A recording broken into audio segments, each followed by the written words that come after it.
Olá amigos, seja bem-vindo a mais um vídeo do nosso Manual do Criador. Eu sou Ícaro Medeiros, quero mais uma vez te agradecer por estar assistindo esse vídeo.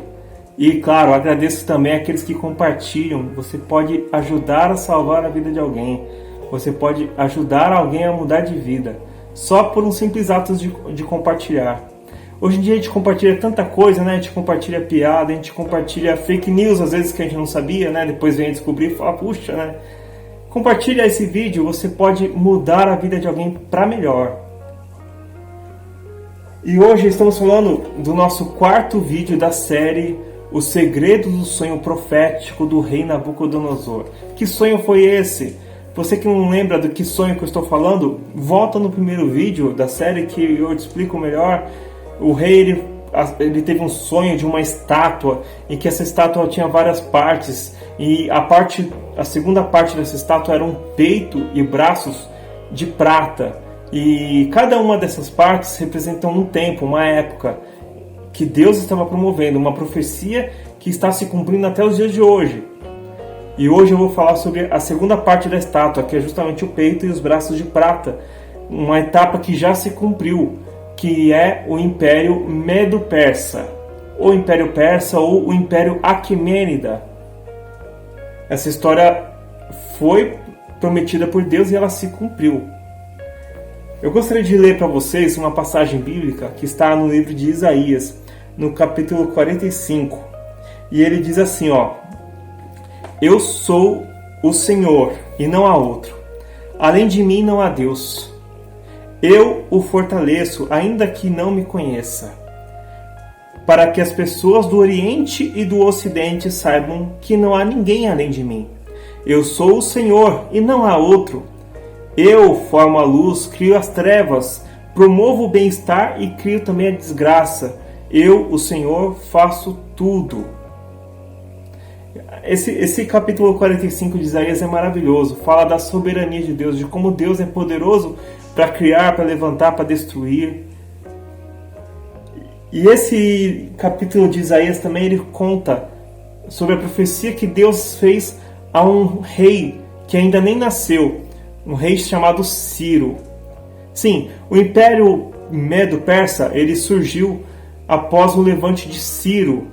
Ciro, que era considerado historicamente como um neto de Astíages, se bem que essa relação de familiaridade não é comprovada. Existem historiadores que defendem, outros não defendem essa ligação. Mas quem que é Astíages? Astíages, na verdade, ele foi o último rei dos Medos, vamos dizer assim. Medos porque é a Média. Média era uma região que fica ali no Irã, ao norte do Irã, e que dominava o mundo também ao lado do Império Babilônico. Na verdade, o Império Babilônico era o grande império, mas existia também o povo Medo, que foi um forte aliado dos babilônicos para se livrarem dos assírios. E os persas, eles eram sujeitos também aos Medos. E Ciro, que era persa, ele se levantou, ele era um rei, e ele se levantou e guerreou contra os Medos, e unificou esses dois povos, e ficou o Império Medo-Persa. E ele, o Ciro, foi quem invadiu a Babilônia para matar o rei Belsazar, como eu contei no vídeo anterior. E a partir de então ele passou a reinar em grande parte do Oriente Médio. Ele ajudou a levantar um grande império que foi até mais extenso do que o Império Babilônico. Ele chegou quase até a Índia. E do outro lado quase até a Grécia, conquistando até mesmo o Egito, na África. Foi um grande império, um grande império. E esse império durou por aproximadamente 200 anos, ou seja, um império que se manteve no auge ou comandando por 200 anos é muita coisa. Aqui eu consegui fazer o levantamento dos reis, aproximadamente 11 ou 12 reis comandaram o Império Medo-Persa nesse período, sendo que Ciro, que era considerado Ciro II, ele era considerado Ciro o Grande.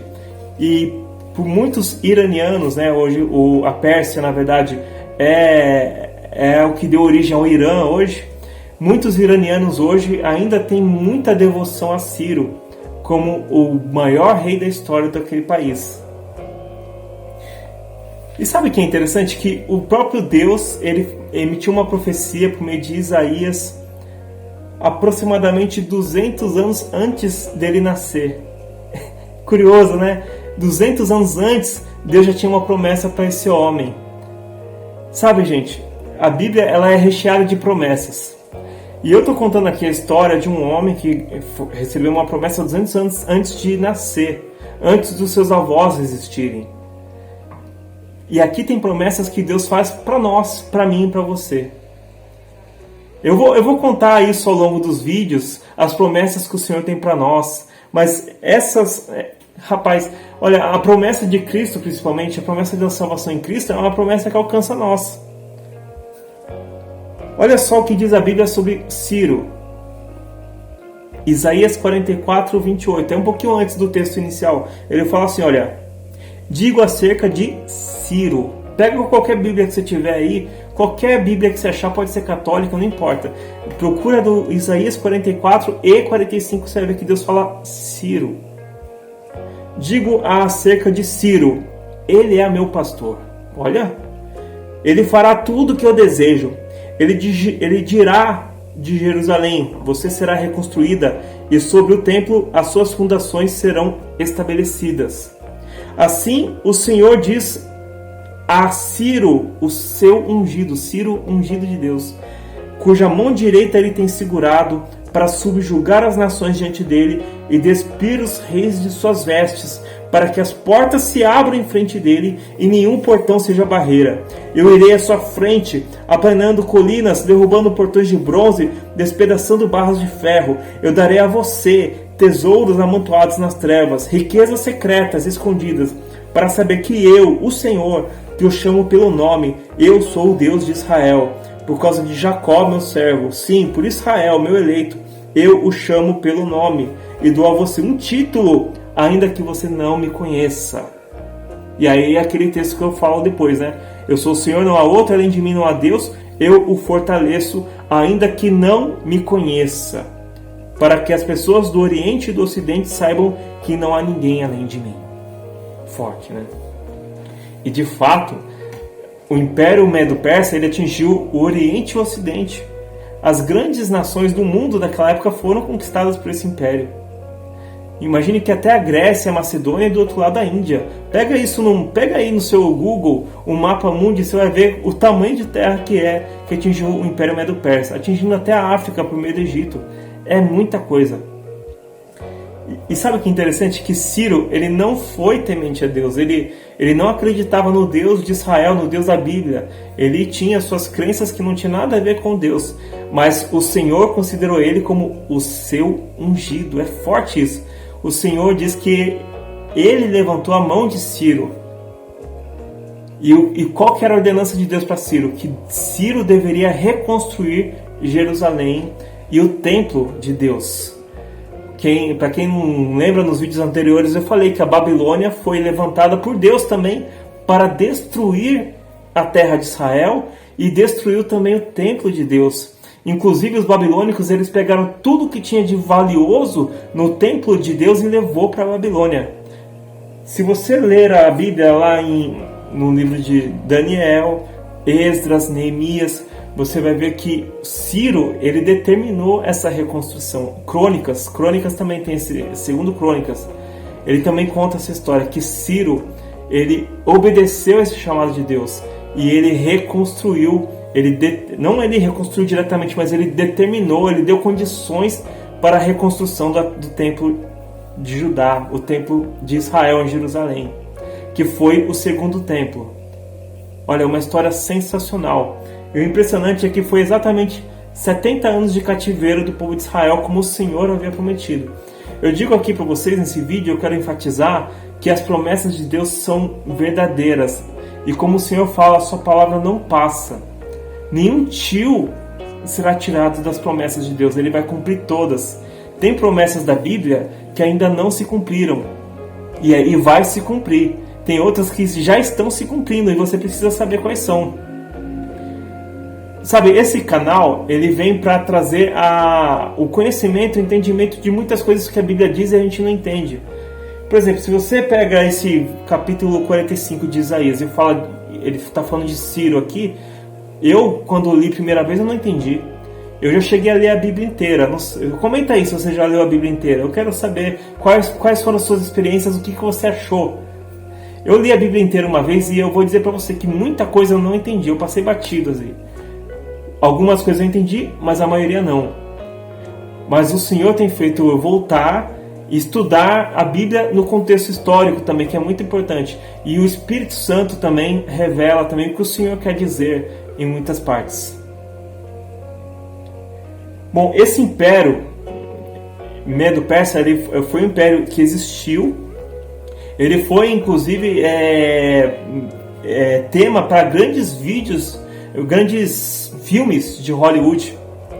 Tem um filme chamado 300. Quem não assistiu 300?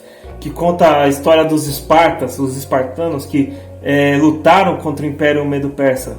Eles lutaram contra o rei Artaxerxes, que foi o quarto na linha de sucessão de Ciro.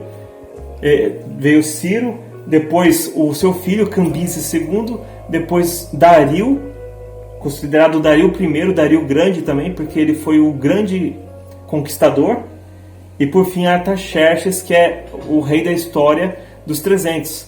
Só que, assim, claro que a história dos 300 não aconteceu exatamente como Hollywood, né? Muita coisa você sabe que nos filmes eles aumentam, né? Eles adaptam, né? Mas, assim, não eram só 300 lutando, tinham mais pessoas lutando, mas ainda assim era muita diferença entre o Império Persa e os espartanos que estavam defendendo a sua cidade. Os espartanos que estavam defendendo ali uma das cidades da Grécia. E a rivalidade entre gregos, macedônios e os persas cresceu muito ao longo desses dois séculos.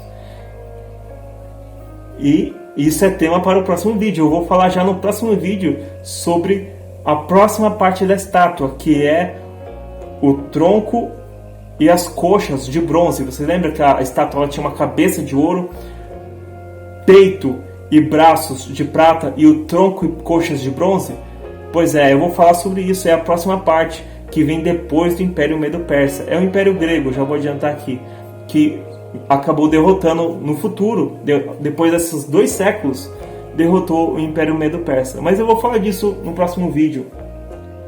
Eu quero aqui deixar enfatizado a grandeza de Deus e como Ele é fiel a cumprir as suas promessas. Você vê que Deus, nesse livro, ele fala que ele levantou Ciro, uma pessoa que ele saberia que Ciro não conheceria, mas mesmo assim o Senhor estava levantando a sua mão. Agora, analise você a sua vida, a minha vida. Sabe, eu posso dizer que o Senhor já abençoou a minha vida em momentos em que eu não conhecia a Deus. Sabe, a gente muitas vezes a gente acredita a outros deuses, a gente acredita a santo A, a santo B, e deixa de dar crédito a Deus, que é o Criador de tudo. É pesado isso. É a mesma coisa que você, como um pai, abençoar seu filho, ajudar ele de alguma forma, e o seu filho não te honrar.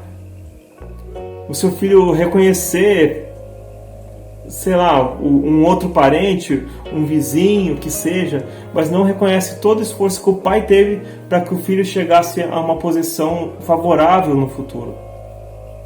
E Deus faz isso conosco. Deus nos abençoa mesmo sem nós conhecermos. Mas aqui ele fala, Ele ainda é o Senhor, e de acordo com a palavra, não há outro. Não há outro. Além de mim, não há Deus, é o que ele diz. Eu crio, eu faço bem e eu também faço a destruição. Eu levanto e eu derrubo. Olha, lê esse capítulo 45 de Isaías e diga aí o que você achou. Coloca aqui no vídeo o que você achou. Tá bom? Gente, eu agradeço demais você está assistindo esse vídeo. Muito obrigado. Vamos chegar até o fim dessa série de 8 vídeos, porque eu vou contar no 8º vídeo um segredo especial, que é o que está atingindo nossas vidas ainda hoje. Deus abençoe vocês. Até a próxima!